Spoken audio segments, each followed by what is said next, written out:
الحمد لله رب العالمين والصلاة والسلام على رسوله الكريم أما بعد فأعوذ بالله من الشيطان الرجيم بسم الله الرحمن الرحيم قال الله تبارك وتعالى قد أفلح من تزكى وذكر اسم ربه فصلى قال رسول الله صلى الله عليه وسلم الإحسان أن تعبد الله كأنك تراه فإن لم تكن تراه فإنه يراك صدق اللہ و صدق رسول الکریم۔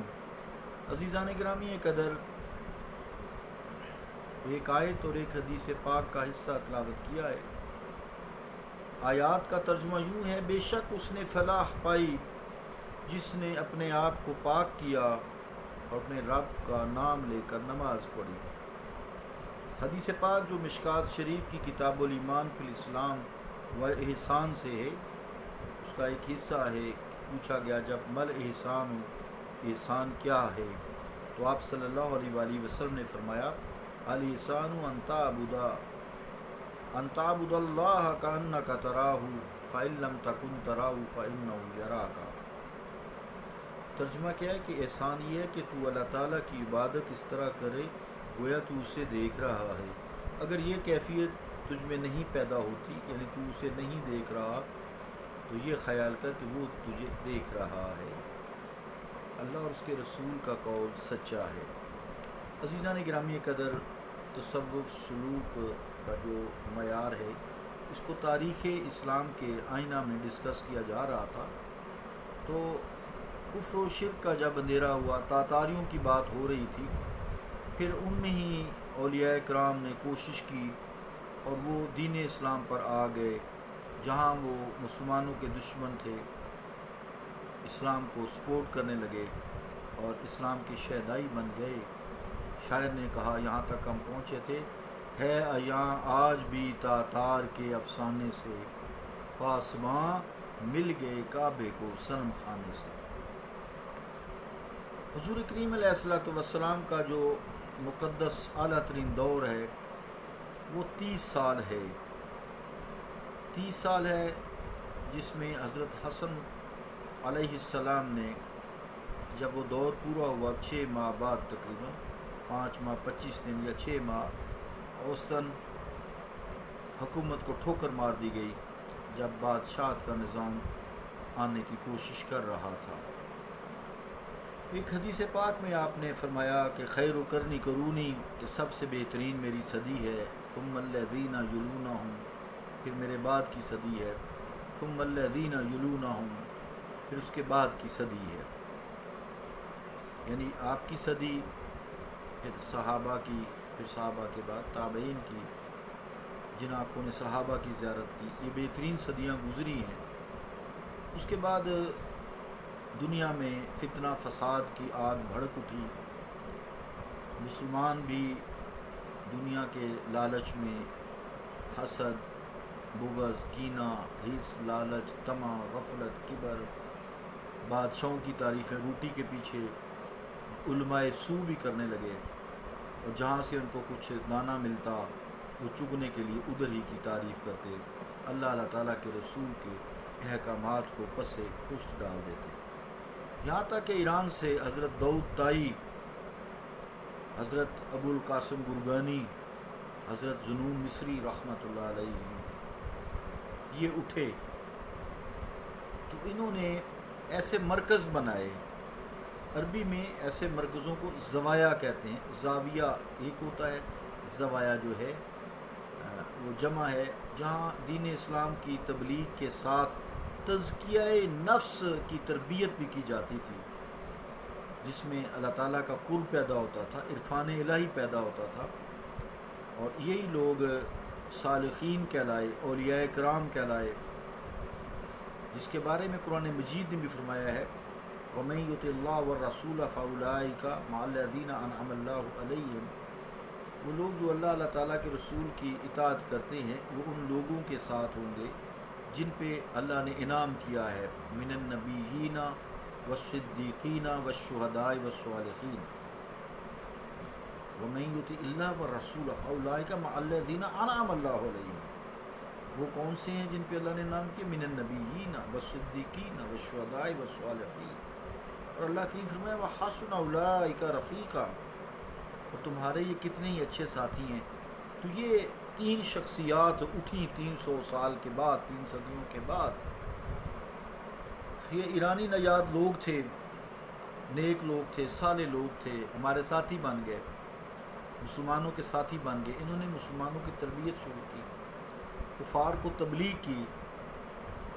تو انہوں نے جو جگہ بنائی، تو چونکہ یہ ایرانی تھے، فارسی لوگ تھے، تو انہوں نے جو گھر بنائے، مقام بنایا. ابھی رات کو لوگ فارغ ہو کر اپنے کام کاج سے وہاں اللہ کی عبادت بھی کرتے تھے، نمازیں، یعنی دین، قرآن مجید، احادیث مبارکہ اور تزکیہ نفس کرتے تھے. وَيُزَكِّيهِمْ يَتْلُو عَلَيْهِمْ وَآيَاتِهِ وَيُعَلِّمُهُمُ الْكِتَابَ وَالْحِكْمَةَ. یتلو علیہم آیاتہ ویزکیہم ویعلمہم الکتاب والحکمہ. یہ 4 ٹاپک ہوتے تھے. تو تزکیہ نفس کے لیے ذکر الہی ہوتا تھا. پھر جب لوگ تھک جاتے تھے، ذکر کر کر کے انسان تھک جاتا ہے، تو ان کو ایک کڑوا کہوا ملتا تھا، جسے سعودی عربیہ میں آج بھی ایک چھوٹی سی پیالی میں جو کہوا دیتے ہیں وہ کڑوا ہوتا ہے، لیکن ہوتا ٹیسٹی ہے. اس میں ایک دم بندے کو نا اعصابی قوت آتی ہے اور فریشنس ہو جاتی ہے. تو رات کو پھر یہ دیتے تھے. تو یہ قاتل النوم ہوتا ہے، نیند کا قاتل ہوتا ہے، نیند کو قتل کرتا ہے، نیند اڑا دیتا ہے. پھر وہ ذکر میں مشغول ہو جاتے تھے، یہاں تک کہ تہجد پڑھتے، صبح ہوتی، پھر نماز پڑھتے. تو یہ چونکہ خانہ کا گھر، انہوں نے ایسے گھر بنائے، زاویہ جس عربی میں کہتے ہیں، گھر بنائے جس کو خانہ کہتے ہیں. تو کعبہ وہاں ملتا، کڑوا کعبہ، اس میں وہ گاڑا سا ہوتا تھا، تو وہ پیتے تھے. تو مطلب یہ ہو گیا خانہ، گھر، کعبہ. تو اس کو اب مخفف بن گیا زیادہ استعمال سے بھی، خانقاہ، کعبے کا گھر. اس سے پھر یہ خانقاہ جو ہے چل پڑا نام. یہ کس کی خانقاہ ہے؟ یہ حضرت داؤد طائی کی خانقاہ ہے، یہ زو مصری کی ہے، یہ ابوالقاسم گرگانی کی ہے. لیکن ایسا نہیں ہوتا تھا کہ تو اس کی جو ہے خانقاہ پر گیا تو تیرا نکاح ختم ہو جائے گا، تنسیخ ہو جائے گی اس کی، اور تیری میری جو ہے یہ پیری مریدی ختم. ایسے کوئی اس وقت حالات نہیں تھے. یہ تو اب آ کے مسائل پیدا ہو گئے ہیں نا دنیا داری کے چکر میں. تو بہرحال ان لوگوں نے بڑا کام کیا، لوگوں کا تزکیہ نفس کیا. تو یہ تھوڑا سا تعارف ضروری ہے، اس لیے کہ تاکہ آپ سمجھیں کہ یہ نظام آج کا نہیں ہے، حضور کریم علیہ الصلوۃ والسلام اور صحابہ کرام سے ایک چلا آ رہا ہے، تزکیہ نفس کا، سلوک کا، تصوف کا. اب نام اصطلاحی تصوف ہے. میں آؤں گا تصوف کی تعریف بھی کروں گا انشاءاللہ بعد میں، جو وقت گزرتا جائے گا نا. پہلے یہ چیزیں ضروری ہیں.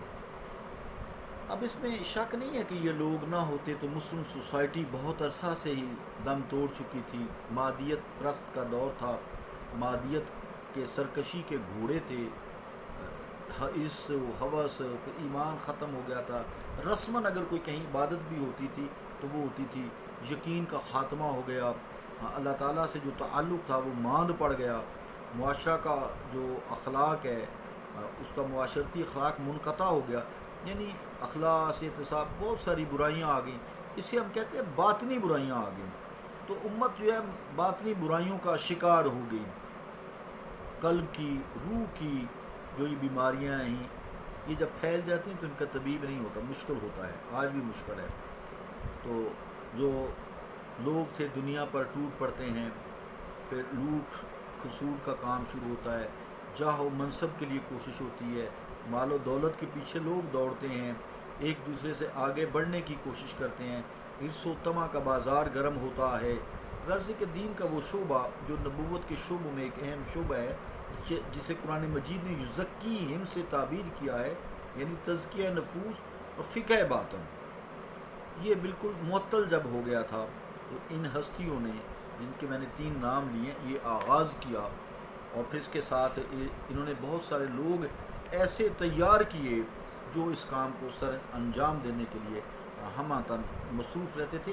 اور قرآن مجید میں ان لوگوں کے بارے میں یہ بات کی پھر للفقراء الذین اوسروا فی سبیل اللہ، وہ اللہ کے فقیر جو اس کے راستوں میں گھرے رہتے ہیں، لا یستطیعون ضربا فی الارض، اور زمین پر انہیں رزق تلاش کرنے کا وقت ہی نہیں ملتا، یحسبہم الجاہل اغنیاء من التعفف، اور جو جاہل بے علم لوگ ہوتے ہیں خیال کرتے ہیں یہ بڑے امیر کبیر ہیں، کیونکہ ان کا ڈریس وغیرہ ٹھاٹ واٹ بڑی ہوتی ہے ماشاءاللہ، جدھر جاتے ہیں لوگ تکتے ہیں، کیوں نہ تکے، نور جو ان کے اندر ہوتا ہے، ان کا سینہ نور سے بھرا ہوتا ہے، علم سے بھرا ہوتا ہے، یہ خالص اللہ تعالیٰ کے خصوصی بندے ہوتے ہیں، صالح ہوتے ہیں، اولیاء ہوتے ہیں، تو لوگ خیال کرتے ہیں یار یہ تو ان کا تو کمائی کا ذریعہ بھی نہیں ہے، یہ نہیں سوچتے رزق تو اللہ ہی دینے والا ہے نا، حلال رزق انہیں بہت دیتا ہے، اللہ کا ان پہ خصوصی فضل جو ہو جاتا ہے کہ ان کو رزق کی فکر نہیں رہتی، نہ طمع کرتے ہیں نہ جمع کرتے ہیں نہ منع کرتے ہیں، نہ منع کرتے ہیں نہ طمع کرتے ہیں نہ جمع کرتے ہیں، سخی سلطان بہو رحمۃ اللہ علیہ کا یہ فرمان ہے،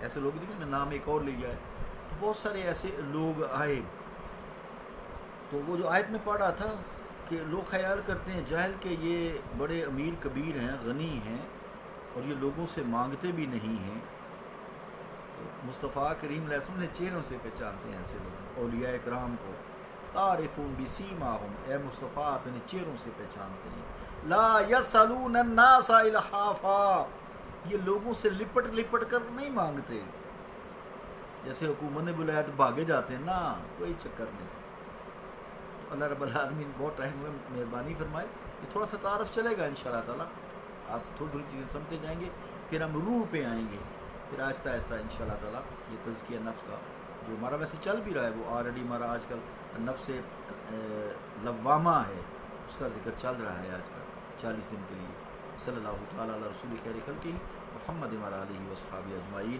برحمتک یا ارحم الراحمین۔